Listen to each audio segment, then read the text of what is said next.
हिमांशु, आपकी खबर सही साबित हुई है, आप टिके रहे। बीती रात भी आपने आज तक पर स्पेशल रिपोर्ट में मेरे साथ ये साफ किया कि इस्तीफा देने वाले हैं। आज सुबह से लगातार ये खबर आज तक ने चलाई। एक बार फिर से खबरों के मामले में आज तक की सर्वश्रेष्ठता साबित हुई है।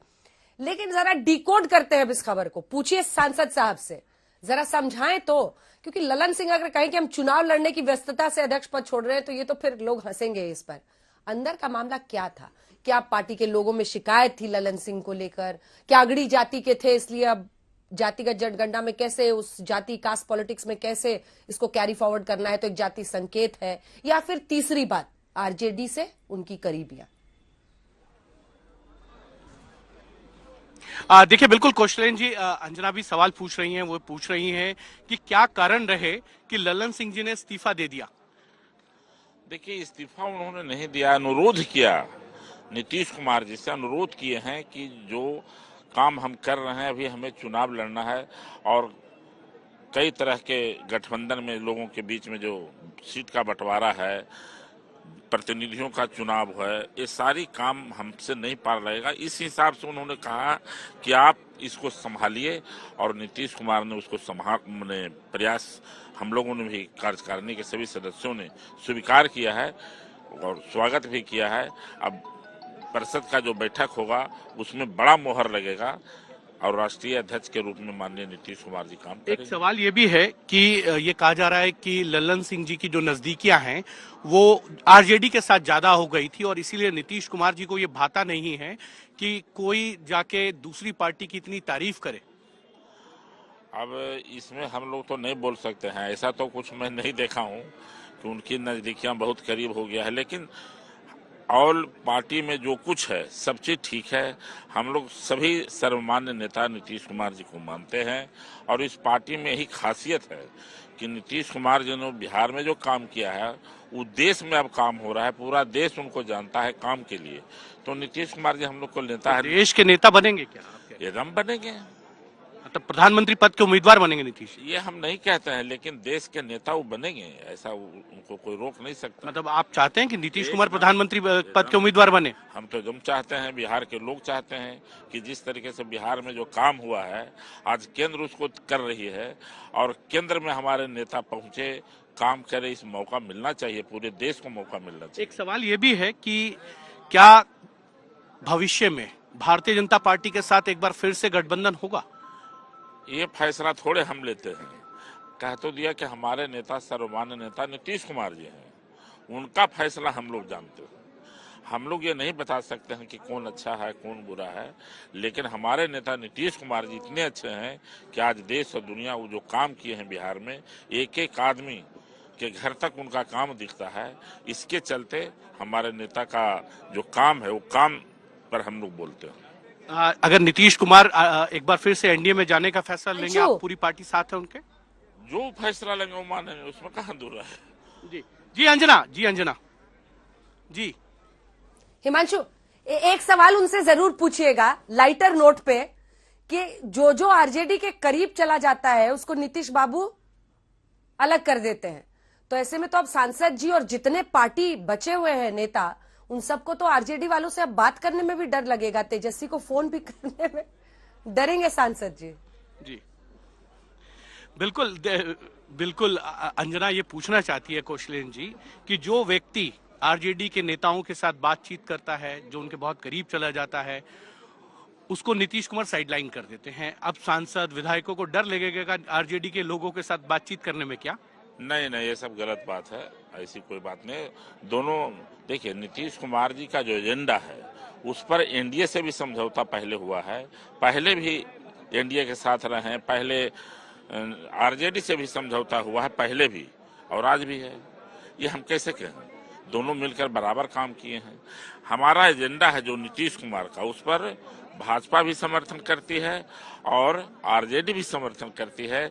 जब शराबबंदी नीतीश कुमार जी ने लाया तो आरजेडी भी और भारतीय जनता पार्टी सबकी सहमति से शराबबंदी हुआ था। एक सवाल है कौशलेन जी, क्योंकि आप पार्टी के वरिष्ठ सांसद भी हैं, जॉर्ज फर्नांडिस उनको कैसे अध्यक्ष पद से हटाया गया, शरद यादव को कैसे अध्यक्ष बनाया गया, फिर उनको हटाया गया, फिर नीतीश कुमार ने कमान संभाली, फिर नीतीश कुमार ने अपनी कमान जो है वो फिर से जो है ललन सिंह जी, माफ कीजिएगा, आरसीपी सिंह जी को दिया और फिर ललन सिंह जी को दिया। और आरसीपी सिंह जी को कैसे हटाया गया? ललन सिंह जी हट गए। तो जिसको नीतीश कुमार चाहते हैं वही पार्टी का अध्यक्ष बनता है और जिसको नहीं चाहते उसको एक सेकंड में बाहर। नहीं, ये सब ऐसी बात नहीं है, लेकिन नीतीश कुमार जी सर्वमान्य नेता है इस पार्टी का, पूरा बिहार इसको कबूल करता है। आप इतने जानिए कि जो डिसीजन लेंगे वो सर्वमान्य नेता है, हम लोग सब उसको मानते हैं। ये थे कौशलेंद्र सिंह जो जेडीयू के वरिष्ठ सांसद हैं। कैमरामैन हिमांशु, आप बने रहिए हमारे साथ, सांसद जी से बातचीत और करेंगे, लेकिन अशोक सिंघल भी हमारे साथ जुड़े हुए हैं। और अशोक, देखिए, आप लंबे वक्त से कवर कर रहे हैं पूरे आप नीतीश कुमार की पॉलिटिक्स को। जॉर्ज फर्नांडिस का वक्त आपने देखा है, शरद यादव का वक्त देखा है, वहां से लेकर अगर इस पूरी लकीर को खींचे तो ये 20 साल में लगभग 5 अध्यक्ष जेडीयू के हुए हैं। और उसके बाद नीतीश कुमार किस तरह से इनसिक्योर हो जाते हैं, या फिर कहें कि अपनी स्थिति को लेकर वो नंबर 2 की पोजीशन हमेशा नीचे देखने पर चाहते हैं कि वो जगह खाली रहे। अगर कोई ज्यादा ताकतवर वहां होने लगता है तो वो उसको धीरे से बाहर का रास्ता दिखा देते हैं। लेकिन ये भी एक सच्चाई है कि जेडीयू का अर्थ इन 2 दशकों में लगभग नीतीश कुमार है और नीतीश कुमार का अर्थ जेडीयू। मतलब जैसे हम एक तरह से कह सकते हैं मायावती इंडिस्पेंसिबल है अगर हम देखें तो अपनी पार्टी के नजरिए से, बीएसपी के नजरिए से, वैसे ही नीतीश कुमार बने हुए हैं जेडीयू में। बिल्कुल अंजना, इसमें कोई दो राय नहीं। नीतीश कुमार की राजनीति अगर देखा जाए, जॉर्ज फर्नांडिस के साथ किस ढंग से व्यवहार किया गया, उस वक्त भी सवाल उठे थे नीतीश कुमार को लेकर। उन्होंने पूरी पार्टी पे कब्जा कर लिया। फिर शरद यादव को किस ढंग से हटाया गया था, क्या हाल हुआ था, उनको राज्यसभा तक नहीं मिली थी। उसके बाद आरसीपी सिंह और फिर ललन सिंह का केस अभी सामने देख सकते हैं। जो भी चैलेंज उनको लगता है कि बन सकता है या इधर उधर कहीं उनकी मूवमेंट दिखती है, अविश्वास अगर लगने लगता है नीतीश कुमार को, तो वो सामने नहीं टिक पाता है। और नीतीश कुमार कोई भी चैलेंज स्वीकार नहीं करते हैं क्योंकि बहुत जल्दी विश्वास नहीं करते। थोड़े विश्वास होता है, उसके बाद कहीं अगर उनको शक होने लगता है कि उनकी एक्टिविटीज पे, तो बाहर का रास्ता दिखा दें या साइड कर दिया जाता है नीतीश कुमार के द्वारा। ये पुराने उदाहरण हमारे सामने है।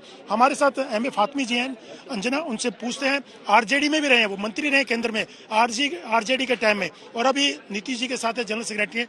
फातमी साहब, अगर जॉर्ज फर्नांडिस से लेके अभी तक देखा जाए, नीतीश कुमार क्यों किसी को ज्यादा दिन टिकने नहीं देना चाहते अध्यक्ष की कुर्सी पे? क्या कारण है अविश्वास होने? बात समझिए आप, और वो समझना चाहिए आपको। नीतीश जी तो पहले हमारे साथ थे, 91 में हम दोनों एक साथ लोकसभा में थे, और उसके बाद वो अलग होकर के उन्होंने पार्टी बनाई। तो आज जो भी जनता दल यू नजर आता है, उसके कहीं न कहीं मीर कारवां जिसको कहते हैं ना, लीडर, वो नीतीश कुमार थे। तो नीतीश कुमार जब भी उन्होंने महसूस किया कि उनकी जरूरत है, तो पार्टी में सामने आए और आकर के उन्होंने फैसला किया। लेकिन आज की घटना को अगर आप ले, तो आज न तो माननीय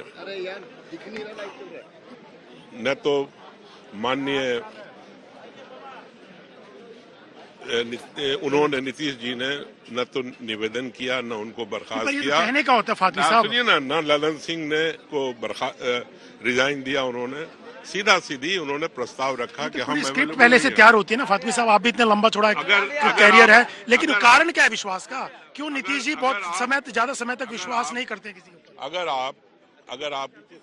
अगर आप ये सोच रहे हैं तो आपकी गलतफहमी है, बिल्कुल ही गलतफहमी है कि कोई पहले से स्क्रिप्ट तैयार थी। तो एक चुनाव लड़ने के लिए आदमी अध्यक्ष पद छोड़ देगा क्या? क्यों नहीं, क्या बुराई है?